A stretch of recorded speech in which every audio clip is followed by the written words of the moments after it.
hard as it all is, it is so fun. And honestly, we are so lucky that we get to do these jobs. Like, yes, the internet is a toxic wasteland, but I say this all the time. If we left social media, like the people who actually care about making the internet a better place, like what would it be? It would just get worse. And the people who have the budgets and care about like following, as ridiculous as this sounds, following guidelines, like putting out culture that makes people's days better, like brightening again someone's day, like just putting something out to make someone feel better. That is why we're here. That is why we do what we do. And we just need to keep bringing all these people together. And I love that we get to do what we do. Yeah, I feel you. I feel the same way. I left social media for a little while because I was so burnt out on it, and I came running right back to her. So I agree. There's something in her aura that keeps pulling us back. We are very lucky, as my in-laws probably think, to play on the TikToks all day like they think I do. So.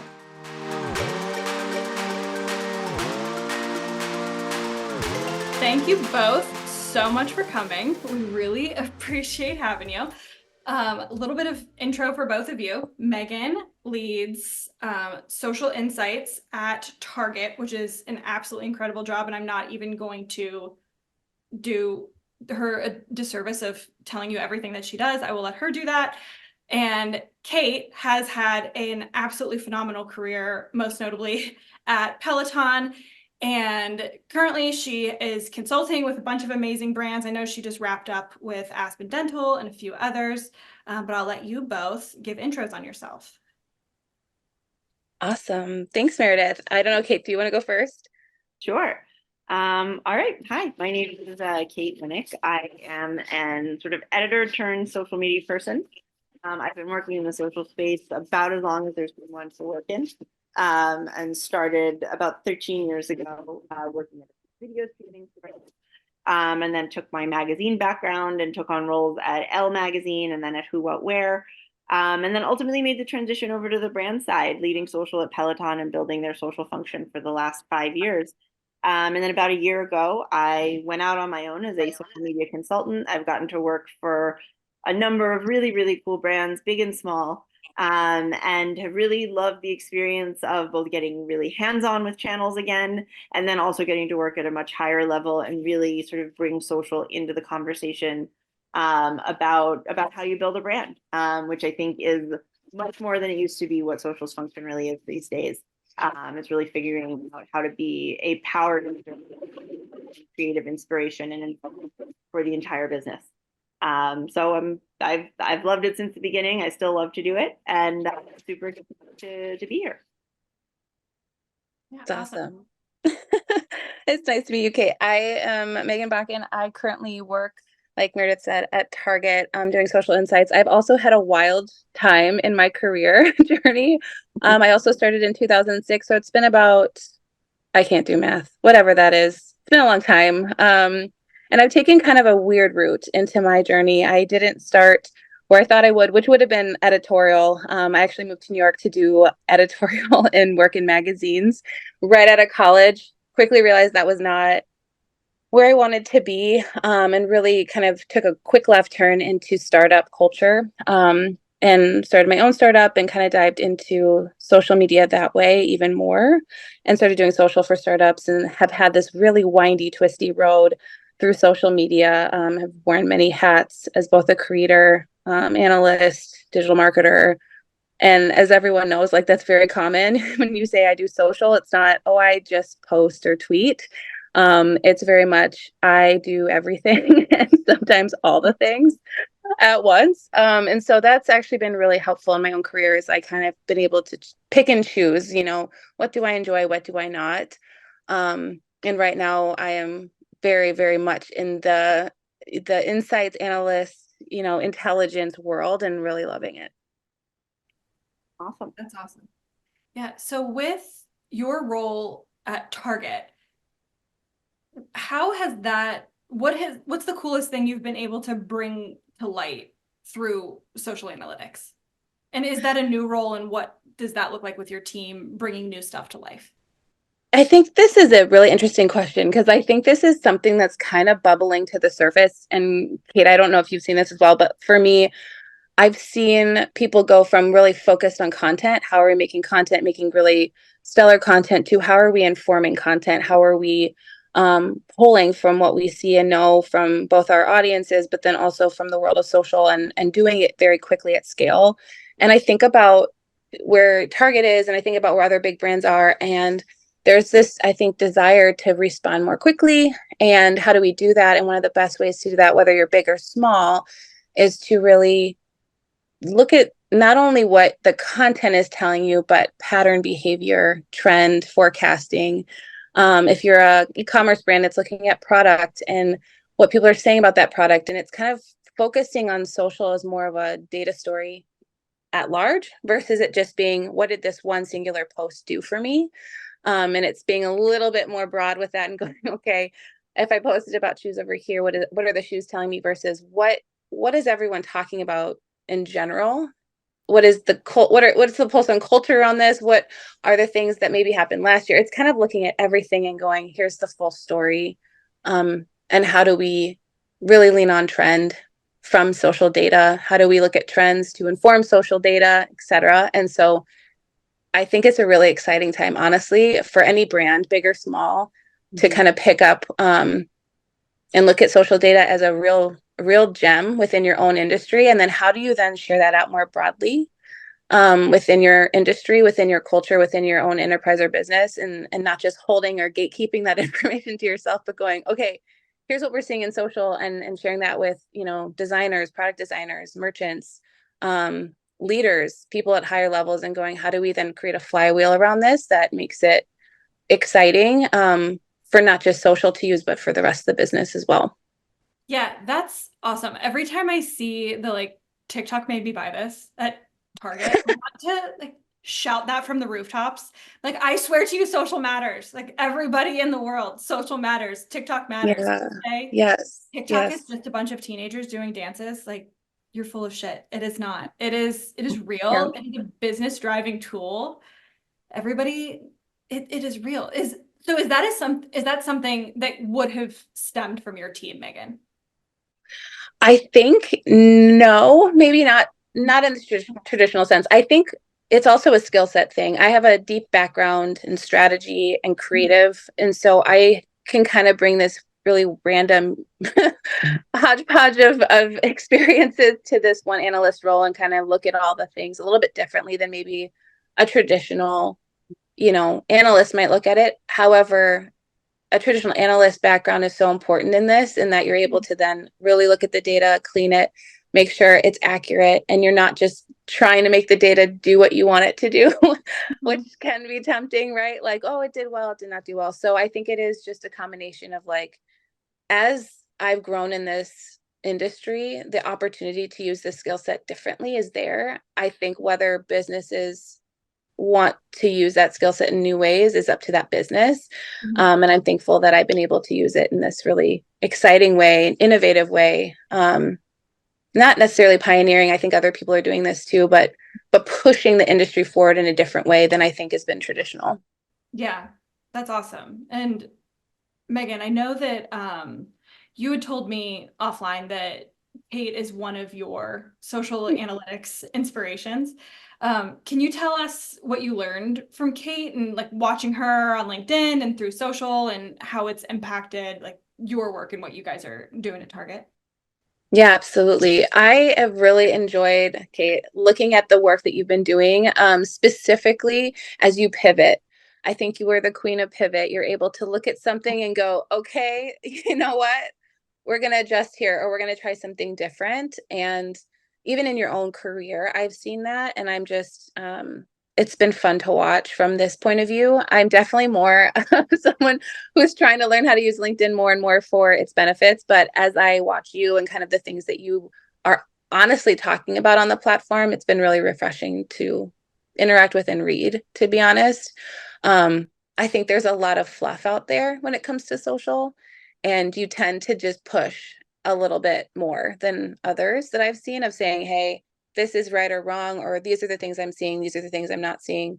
I think the brutal honesty is the thing that I've enjoyed most. And it's something that from a mentorship standpoint is really hard to find. You find either gatekeeping or you find people who are just like, no, here's the brutal reality of it. And I appreciate that brutal reality for sure. Oh, I well, thank agree. you. I will tell you that's a double-edged sword professionally. I'm sure. But no, I mean, I think when that's very kind of you to say, and it's something that means a lot to me, just because I there's something about I think that I could go on for days, weeks, months, years about the value of a journalism background and an editorial background in creating content on social, just because it really you when you grow up really trying to make a real connection with a reader who has like when the content is the product, then ultimately you work really, really hard to refine that product and make it interesting to the end user because you don't have anything else you're selling them really. Mm. I think for me, knowing that my customer to some degree are people who work in the social and marketing space, I really want to give them something they need. I love that like old saying that's like, sell medicine, not vitamins. That you have to give people what they need, not something that just helps them feel a tiny bit better, like they're doing something. I really like to solve problems and I really want to give people insights that are meaningful to them. And I think being able to amplify other voices is huge, which is why I think what you guys are doing with this podcast is so great. But I think there's also, there's a lot about our day-to-day reality that can be really stressful. But I don't love to be negative about it. I think what we get to do on the whole is really fun. And looking for ways to optimize it and make it better and honor the people who do it is a big part of what I love to do. That's so awesome. I appreciate the positivity. It is, Meredith and I talk about this a lot. LinkedIn can be a negative suck hole, especially from a social media. There is a lot of trauma we consume, and there's a lot of things I can imagine in the editorial and the journalism space even more so. Right. So talk to me a little bit about that. What's the difference between managing those two teams in your career when you're, more brand side and versus more editorial?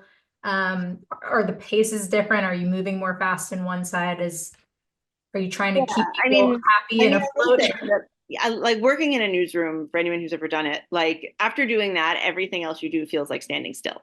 Like I'm still like even on our heaviest ship seasons for Peloton, when there were feature launches and there were calendars that like I had a really crucial team member leave. She had spent at that point a third of her life working at Peloton. She'd started as an intern and was there for years Wow. and worked her way up. And I was so like, I wanted, she's amazing. She's at Spotify now. She's really talented. And when she announced she was leaving, I asked her, like you kind of do when someone leaves, to just make a quick log of her current projects. And when she sent me the list, I immediately took it to like my SVP. I was like, this is a huge problem. This is a huge problem, this list of this, just what this one person is working on right now. Look at how many campaigns. There were like 72 active campaigns on there covering about a 3-month period. I was like, this is a problem, actually. This is not a helpful transition document. This is a problem we have to solve. Yeah. And so I think even in those seasons, there's still nothing that's quite like the urgency of news. And I think it gives you like learning to react in real time is the muscle that it really builds. And I apologize, muscle and fitness metaphors are far too available to me after years at Peloton, so you'll hear a lot of them. But I think you build that fast twitch muscle, but getting to work in an environment where there was, a print media component, you're working slower, you're working longer, and you understand that some stories take a long time to research and be told properly. And some things are like a single sentence hot take. And the art of it and the science of it is knowing the difference. And so I think pace is an important lesson, and reactivity and sort of how much effort goes into one thing versus another is really just understanding what that creative and intellectual resourcing has to look like is a really valuable lesson to learn. But they're not fundamentally that different. And all teams, when you're talking about just getting the best out of people, they're always more alike than they are different, in helping people to collaborate effectively and communicate effectively, and use the tools that are at their disposal. Yeah. So something that was amazing about Peloton, and I think was so clear that the team just got it, which was clear that you as the leader of the team just got it. How did you educate senior leadership that like if a trend needed to happen, that the team needed to just move? Like how did you do that so quickly with so many instructors and so many people? Like there were just so many parts. I mean, I think I was really lucky in that I mean, first of all, the way I came into the organization, first of all, was a huge advantage because they were bringing on somebody specifically because leadership had acknowledged that there wasn't anybody here who knew anything. So when you're coming in, I mean, there was a social media manager working there and she was wonderful, but there was nobody else who was really prepared to be a subject matter expert. And so it's always a huge advantage when you're coming in because someone has said, hey, we need what you know. We don't know anything. So immediately you're sort of in a position where people are willing to listen to you and they're willing to hear you out.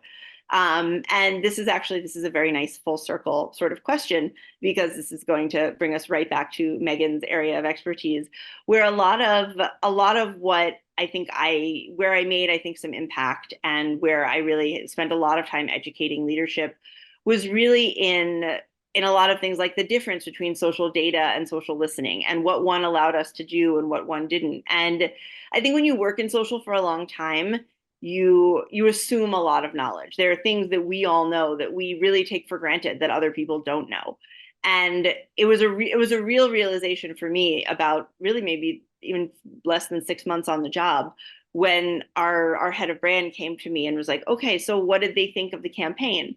And I sent over the reporting and she was like, yeah, she's like, but like, not just like what was the response on our channels? Like what did everyone think? Like what were they saying about it on the rest of the internet? And I was like, oh, we don't have a tool for that. I was like, for that, I'm going to need I need something else. She was like, well, what do you mean you can't see it? She's like, I was like, well, either I'm going on Twitter and I'm manually browsing millions of tweets, or we have a piece of software we need to buy and we need some people to be trained to use it. And that it was that kind of thing that like to some degree there's always the situation you don't know what you don't know. And for me, remembering that if you haven't done this for a living, if you haven't done this for a long time, sometimes even realizing that there are tools out there and there are ways of working that are available to you, people don't always know that. And so a lot of what I think I tried to do was to provide a lot of air cover for my team and to build that trust, to say that when you let us do what we do, we succeed. And I'm telling you, these are the tools we need to do what we do. And one of those tools was definitely freedom and was trust and was saying that, you know, when we have an idea or when we see a trend, we're going to hop on it. And if the big goal here is to build a giant culturally relevant brand, then we have to be able to play in culture. And Peloton as a company, I mean, I don't want to speak to, after a year out, I don't want to speak to what the company is or anything like that. But at the time that I joined in 2018, one of the things that made me fall in love with it was that I could see that these were also people who had a knack for story. You know, we didn't just have like somebody filming in a studio. We had like Emmy award-winning television producers. There was a lot of heart for narrative and for storytelling at all levels of the organization. And that was somewhere where I looked at that environment and I knew that I could thrive, that this was a company that had people that loved both data and story. And when you're able to bring those things together, you're able to create really exciting outcomes. A rarity, I would say, in my career at least. Yeah. It was a really special opportunity and I was really lucky to have had it. Yeah. Meghan, kind of same question to you. Have you found that you have that trust? Or are you finding yourself like a lot of us and having to constantly educate and re-educate? And if so, what's that climb look like for you? Yeah, it's the way of social, isn't it? I think and I definitely don't want to speak to my experience at Target either about, you know, one way or the other, but I will say I've been in this industry a long time in different ways. And I think that is such a rich point of people just don't know what they don't know. And you're usually the person they come to first to say, hey, what don't we know? Regardless if it has anything to do with your job or not, you're usually the first one. What don't we know about culture? What don't we know about Taylor Swift? What don't we know about, like, I mean, anything and everything, you now become it. You become the beacon of all knowledge across what I would call culture and social. And that goes deep because when I first started, it was tell us what we need to know about one platform, Twitter. Tell us what we need to know now about Instagram and Twitter and then TikTok. And it's a platform thing, it's a trend thing, it's a culture thing. You have to know everything, which is impossible. And I love what Kate said about tooling. I think tooling is, when partnered right, you find the right tools, it absolutely expedites that knowledge for your own self, where you can then work a little bit smarter versus harder. So I love that you brought up tools, because yes, I'm right there with you. But yeah, I think just in general, the social career path is one of internal customer service and PR for your own role. A lot of time just trying to, like, how can I help you? I kind of go back to Kate. I think you wrote a post, or someone wrote a post, or maybe it was somewhere else, but you talked a little bit about how editorial really helped you in this role. I would say customer service, when I worked at Apple, literally selling computers, helped me in this role.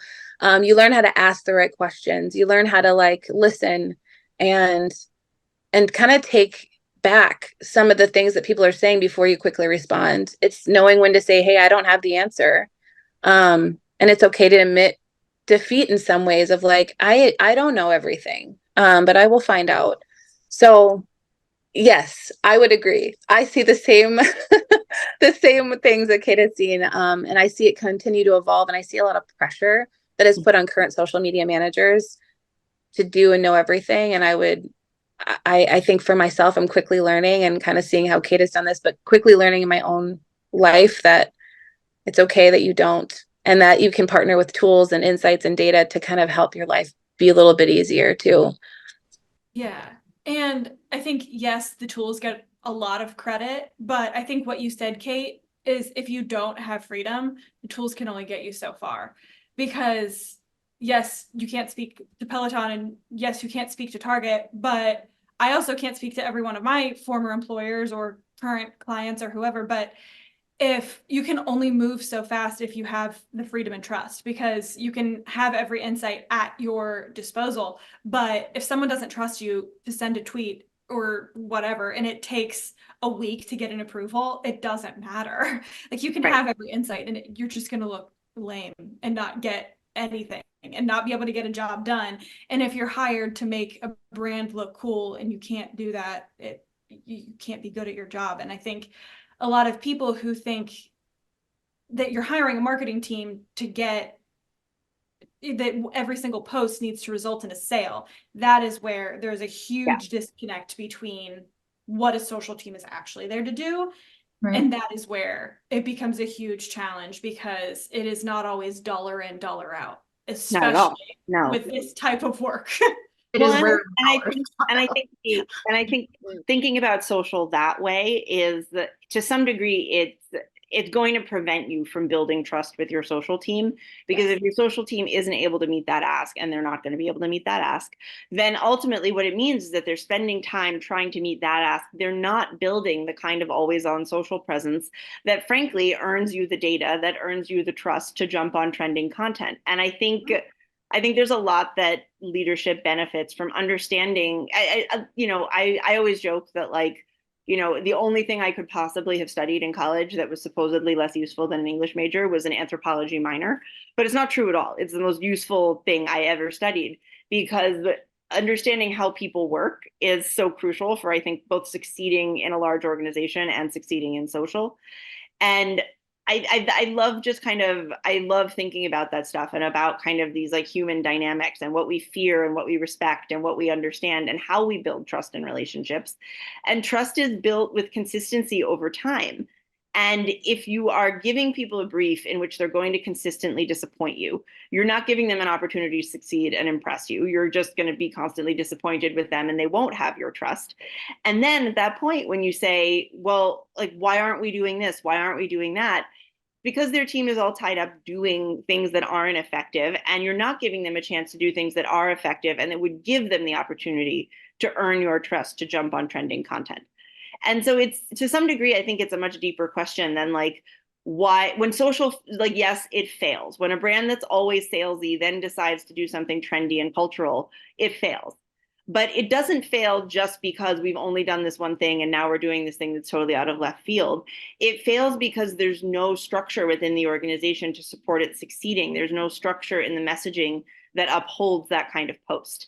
And ultimately what you're building in social over time is this internal and external architecture of trust. Perfectly stated. Yeah. It is. Yeah, you will never be the next whatever it is on Right. TikTok if you can't actually try, because the Right. next Duolingo of TikTok, or Duolingo tried. Like they actually had to try to do it. And like, listen, I get that trust sounds like such a boring staid, like it sounds like something you do at, an insurance company or whatever. But like Duolingo's users, like Duolingo's incredibly consistent.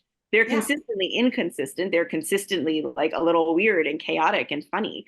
But ultimately, you know why you're there, and they give you the thing that you came for, and you trust that by following them, you're going to get the kind of experience that you want. And they maintain that trust and they build on it with the rest of their marketing.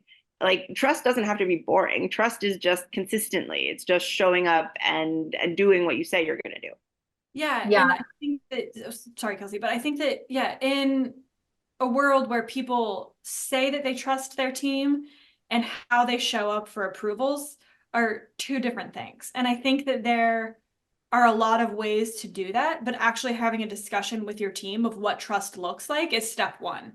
And like, what do your playbooks look like? Like, if your entire social team disappears tomorrow, do you have enough playbooks that are in place that like that they understood what your strategy was? Like, did they develop a strong enough strategy that leadership understands what it looks like? Did your social team actually understand what it looks like? Like, everybody needs to understand. And that's, I think, where trust gets lost. Okay, sorry, Kelsey, go ahead. No, yeah, I think you're right. I call it the space and the grace, the space being the autonomy, right? So like the room to react quickly, and the grace meaning like the forgiveness to fail a couple times, because that's what I think a lot of us have to do, right? And Duolingo had to do, and everybody had to do, is try and put something out there and it not be successful, and then rely on the data, right? So I think Megan's point earlier was like, let's not move the goalpost when the data is bad, and let's not try to put lipstick on a pig when the things are wrong.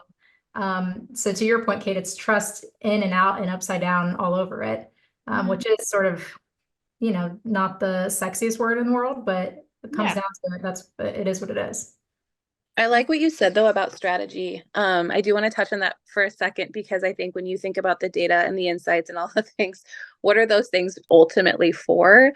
It always comes back to strategic planning and being really strategic with the things you're receiving from your own data. One of the things that I have definitely noticed between, or maybe earlier in my career and even now, and I look at what you've done, Kate, and I go, okay, strategy has definitely evolved for most brands, but it really hasn't changed either. I would say that I think about how people are structuring that. And I think there's two camps, right? People who are building content strategy only, and people who are actually building a holistic social strategy that then informs the content strategy. And I think those things get very confused a lot. The content strategy is like, we got to have a really good strategy, but then it's like, but what's it laddering to? What are the things? What are the goals? What are the reasons why we're even making anything? And I think there's always this gap, and everyone's all about the content strategy. It's the beautiful thing. It's the thing that is the coolest part of our job, but it's the in the weeds, in the data, understanding the why, how that ladders back up to bigger goals with maybe in your business. So just curious about maybe how you've handled that, Kate, because I'm starting to see that a lot, at least on LinkedIn, of people kind of going, wait, there's a difference. Yes, there's a difference. And once you know the difference, you know how to craft them separately and then make them work together is powerful. Mm-hmm. Yeah. I mean, I think so. One of the things that I love about people who do what you do, first of all, is that I'm able to do pretty much just enough social listening to be dangerous myself. I think having somebody who really, really, truly has a background in data analysis and presenting things and can really use like actual like data analyst tools is so incredibly valuable, and it's so valuable, and it's always a priority hire for me on one of my teams, because I think, as you say, we're only as good as the data that we're able to present and able to present effectively. And I think storytelling around data internally is really important, and making sure that it's clear that a lot of this expertise is very human. It's not, as you say, it's not just software. But I think it's, again, I'm all about consistency. I'm all about early and often. And that doesn't mean overloading people with reporting or data. But what it does mean is, is taking the opportunity after a campaign or after a post that does particularly well to really be able to join together as a team and say, hey, by the way, like, here's just a little story about how this happened, why this happened, and how it did, in a way that shows what your team can do, and in the way that shows that you're able to proactively add more value and add a deeper understanding to the organization of who your customer is, what they want, what they like about what you're doing. And I always joke that, like, I consider hiring a great social intelligence person like it's like an act of public service for your company that ultimately, like, comms. I hire those people knowing, and I bring on that software knowing that comms is going to use them, that customer service is going to use them, that the brand team is going to use them, the creative is going to use them, that the research team is going to look at them, and that really that BI and corporate strategy, like, we ended up contributing to so many different reports and so many different areas of the business, because social is not just a distribution channel, it's a two-way channel. And we've been saying that since the very, very, very beginning of social as a business function. And this is one of those opportunities to prove that and to show what that really means. And it's also like, I mean, candidly, like, a lot of why I think this way, it's like trauma from just so many media business layoffs. Like, I hate being seen as a cost center. I want to be seen as a revenue driver, and failing that, if it's not a direct revenue driver, then as an organization that adds a lot of value beyond my direct mandate. And, like, just because, like, it makes you harder to fire, it makes you harder to get rid of.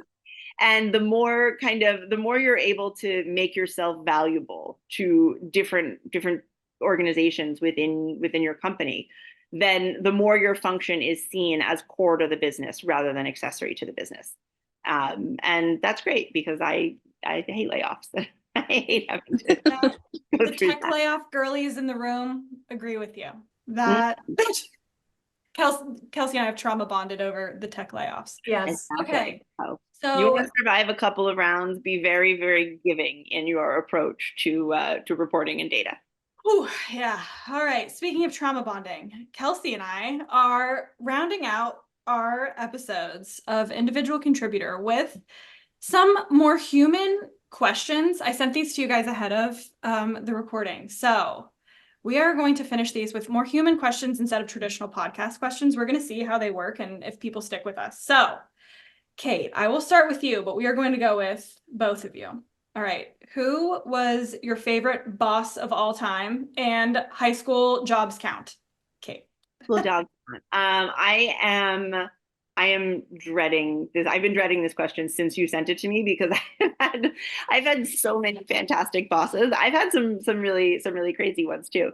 But I will say, I guess the boss that I feel like I should talk about was the one who gave me my first professional chance, because that was, in some ways, that transition still was the scariest one you ever make, right? Is coming out of school and getting your first job. And he's someone who has remained a mentor and a friend to me. But also, sometimes mentors show up in your life in unexpected ways and for unexpected reasons. And we've also, over the years, like, I've taken a lot of, like, what not to do, what I don't want to be. And I think when I first looked at, because I'm at a point in my career now where I can say this is part of the signature experience of getting older, is that when cool is not your currency anymore, when what you like and what you know is not the cutting edge of what's happening in culture, what do you do? How do you not become obsolete? And he's not at all a person who is obsolete, but watching him struggle with that question, he's 20 years ahead of me, was looking ahead for me and saying, oh, okay, like, I can't just lean into what I like. I have to really keep, like, a weather eye out for what is happening out in the world. And that's, like, I really, like, if I could put Queen of the Pivot on my professional gravestone, like, I would absolutely put it on there. And it's in large part from having had the example of someone who I was close to and cared about, watching them kind of hit this 40-something career transition and have to navigate what's on the back half of that. Because there's a really great blueprint, and there's a lot of lists and a lot of goals and a lot of stuff that happens right up until that moment. And then a lot of the people you used to hear from will drop off your radar. And I never understood why that was until I got close to the precipice. And now I understand why that is. So he is my favorite boss of all time. I call him my forever boss. He still delegates tasks to me occasionally. I have not worked for him in like 20 years. But it's a special relationship to have somebody be Liz Winstead, the comedian, often once said, if you can't be a good example, be a horrible warning. And I feel really lucky to have had someone in my life who in some ways is both. That's amazing. That is That's so incredible. sweet. And I love that. what was your favorite or warning? Yeah, right. Forever. People on blast. Yeah. I've had a wild ride in my career with leadership. A lot of it is because when you start out in this, a lot of times people don't know how to lead you because they don't know what this role is. And so there's a lot of grace for that. People being like, I don't know how to be a boss to a social person because I've never done social and it's existed for maybe 5 years, right? So I think that's a whole other conversation. But I will say I've had incredible mentors. There's a few people in my life that have come in, like Kate was saying, have popped in and have stuck. And those people have helped navigate my thinking, my decision making, what's next in my career as I've made different pivots and different jumps. And I think the one that stuck out to me the most is the one who also gave me my start. 2 girls, in fact, who had a startup in Chicago. I worked for them for free as an intern, and I didn't know anything about what I was doing. They gave me complete control over Twitter. And I blessed them for that. I learned a lot, and it was a really great learning curve for me. But they gave me autonomy. And it goes back to the idea of trust. They gave me complete trust. And they said, go fail, essentially. Go fail, go try, go do. We trust you. And that trust helped me build confidence in this new idea of what this role or what this career could look like. It helped me build confidence to pursue other parts of this, social media marketing world that I didn't know anything about. So it was very eye-opening that you could have this level of autonomy. And I don't think I've had that level of autonomy until I went to Target and was able to have a lot more freedom. But there is trust, right? There has to be trust. And I think when you have a leader who trusts you, it actually allows you to fail in ways that allows the work to get better. Mm-hmm. It's not like I'm failing to fail. I'm failing because I'm trying to improve. And as I'm improving and being encouraged, then I am able to feel like I can do it faster, maybe not as badly in the future. You got to be the stereotype social media intern. Good for you. Yeah, exactly. But it was such a good experience. And I know, like, I wasn't paid. I definitely did it for free, but it was like, maybe one of the most rewarding parts of my career was that year. That's amazing. That's so awesome. So today's podcast is brought to you by the letter T for trust, by the way. Jesse, I think we should call this episode Queen of the Pivot when we get to naming it. That sounds pretty perfect. Okay, I know we're short on time, so we'll go quick fire. I apologize. Oh, you're fine. No, that was beautiful, and I want to meet your boss now. I know, yeah. And kudos to you guys for having the open minds to accept those observations and let them change you and let them radically change your life and course. So good on you too. A trait, Megan, we can start with you, that you see in others that you wish you had more of. Oh man, detail orientedness. I feel like that's such an important thing in social, like don't want to forget the period or say the wrong word or have a misspelling. And honestly, that for me is a big one. I wish I had that. I have come to believe that I have tried, and it's not my strong suit, but it is something that I look at others and I'm like, detail-oriented type A people, love you. Like, we need you in this world. I am very much on the other side of things with creative. And when you're in data, that detail-orientedness is really important.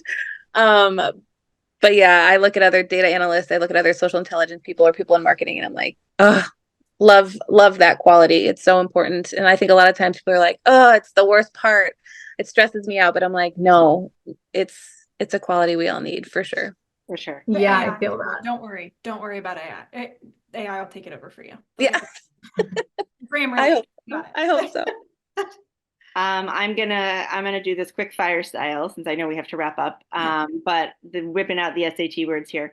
But I would say equanimity, and just I love what I do. I'm passionate about what I do, and I can respond in a way that can be too reactive. And I have a lot of admiration for people who, in professional and situations which can be tense, have a really, really even keel, and that's something that I'm always working on.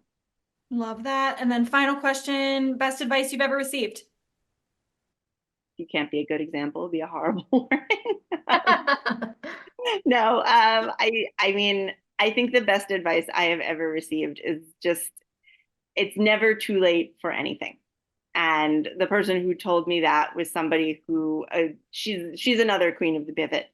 And ultimately, that's something that, whether you want to get good at change or not, change is coming for you. And so learning to embrace it and roll with it is really, that's life.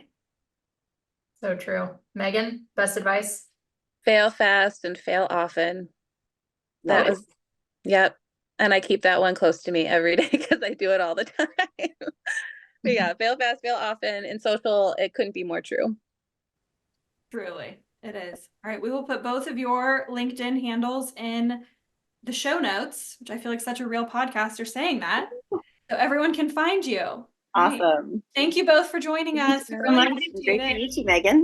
Nice to meet you, Kate. So fun. Talk to you soon. Bye, guys. Thank you. Individual Contributor is hosted and produced by Meredith Ulmer and Kelsey Kozad, with producing and editing by Jesse Hummelgarn. Music is called Open Spaces by Hybridize and can be found on Upbeat. Get new episodes and catch up on past episodes by following Individual Contributor on YouTube and your favorite podcast app.